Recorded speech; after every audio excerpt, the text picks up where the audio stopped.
കേരളമൊട്ടാകെ വിലക്കുറവിന്റെ വിസ്മയം തീർത്ത് കിലോ ബസാർ ഇനി വടക്കാഞ്ചേരിയിലും. വീട് പണിയുന്നവർക്കിനി ആശ്വസിക്കാം. ക്വാളിറ്റി ചെക്ക് കഴിഞ്ഞ ബ്രാൻഡഡ് ബാത്റൂം ഫിറ്റിംഗ്സും കിച്ചൺ ഫിറ്റിംഗ്സും മാർക്കറ്റിൽ കിട്ടുന്നതിലും പകുതി വിലയിൽ. Kilo Bazar Vadakkanchery, near block office Akamala.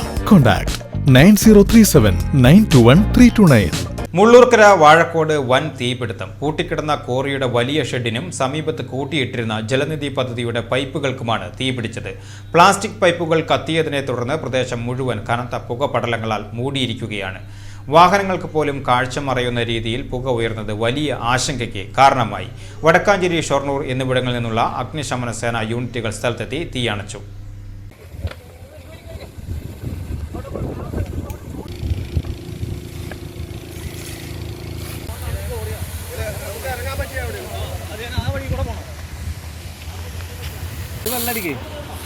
ഇല്ല, അത് പിടിക്കില്ല. പിടിക്കില്ല. എന്താ പറയാ, അത് വെറുതെ പോകണ്ട.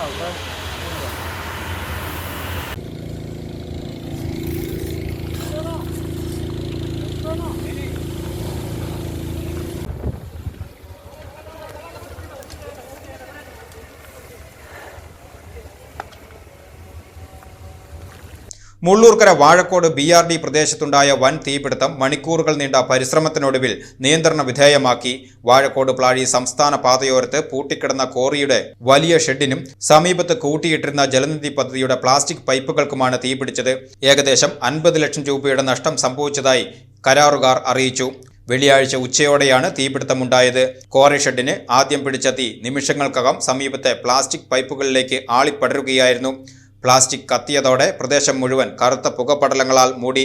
സംസ്ഥാന പാതയിൽ കാഴ്ച പൂർണ്ണമായി മറയുന്ന രീതിയിൽ പുക ഉയർന്നത് ഗതാഗതത്തെയും സാരമായി ബാധിച്ചു. തീ സമീപത്തെ പറമ്പുകളിലേക്കും പടർന്നത് വലിയ ആശങ്കയ്ക്ക് കാരണമായി. വടക്കാഞ്ചേരി, ഷൊർണൂർ എന്നിവിടങ്ങളിൽ നിന്നുള്ള അഗ്നിശമന സേനയുടെ 4 യൂണിറ്റുകൾ സ്ഥലത്തെത്തിയാണ് തീ അണച്ചത്. പ്ലാസ്റ്റിക് പൈപ്പുകൾ കത്തിയതിനാൽ തീ അണയ്ക്കുന്നത് ഏറെ പ്രയാസകരമായിരുന്നു.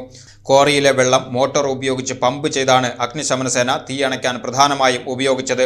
സംഭവമറിഞ്ഞ് പഞ്ചായത്ത് പ്രസിഡന്റ് NS വർഗീസ് സ്ഥലത്തെത്തി സ്ഥിതിഗതികൾ വിലയിരുത്തി. എവിടെ നിന്നാണ് തീ പടർന്നതെന്ന് വ്യക്തമല്ലെന്ന് അദ്ദേഹം പറഞ്ഞു. ഈ സംഭവം ഉണ്ടായിട്ടുള്ളത് ഇതൊരു കോറിയാണ്. ഈ കോറിയിൽ ധാരാളം സ്പേസ് ഉണ്ട്. അപ്പോൾ അതുകൊണ്ട് തന്നെ പൊതുമരാമത്ത് ജോലികൾക്ക് ആവശ്യമായിട്ടുള്ള മെറ്റീരിയലൊക്കെ ഇവിടെ കൊണ്ടുവന്ന് സൂക്ഷിക്കാറുള്ള ഒരു സ്ഥലമാണിത്. ജലനിധി പദ്ധതിക്കാർ അവരുടെ പൈപ്പ് കോടിക്കണക്കിന് രൂപയുടെ പൈപ്പ് ഇവിടെ ഇങ്ങനെ കൊണ്ടുവന്ന് കൂട്ടിയിട്ടിട്ടുണ്ടായിരുന്നു. അതിനാണ് കഷ്ടി 1 മണിക്കൂർ 1.5 മണിക്കൂർ മുമ്പ് തീപിടുത്തം ഉണ്ടായത്. ഈ തീ എവിടുന്ന് വന്നു എന്നുള്ളതിനെ സംബന്ധിച്ച് അത് അജ്ഞാതമാണ്. ഈ വന്നത് അജ്ഞാതമാണ്.